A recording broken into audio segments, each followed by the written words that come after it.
اعوذ باللہ من الشیطان الرجیم بسم اللہ الرحمن الرحیم۔ تمام دیکھنے اور سننے والوں کو نور اسلام کی طرف سے السلام علیکم ورحمۃ اللہ وبرکاتہ۔ امید کرتی ہوں آپ سب ایمان اور تقوی کی بہترین حالت میں ہوں گے انشاءاللہ۔ نبی صلی اللہ علیہ وسلم قال الایمان بضع وستون شعبۃ والحیاء شعبۃ من الایمان۔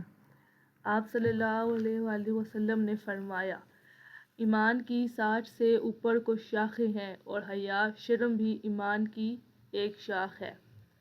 اگر آپ کو ہماری ویڈیو پسند آئے تو لائک کریں، شیئر کریں اور ہمارے چینل کو سبسکرائب کر کے بیل آئیکن کو پریس کریں تاکہ ہماری ہر آنے والی نئی ویڈیو کا نوٹیفیکیشن سب سے پہلے آپ تک پہنچ سکے۔ علم حدیث حاصل کر کے آپ بھی اپنی اصلاح کر سکیں اور دوسروں کی اصلاح کی کوشش کریں اور اس کا ثواب بھی انشاءاللہ عز و جل آپ کے نامہ اعمال میں لکھا جائے گا۔ بہت شکریہ۔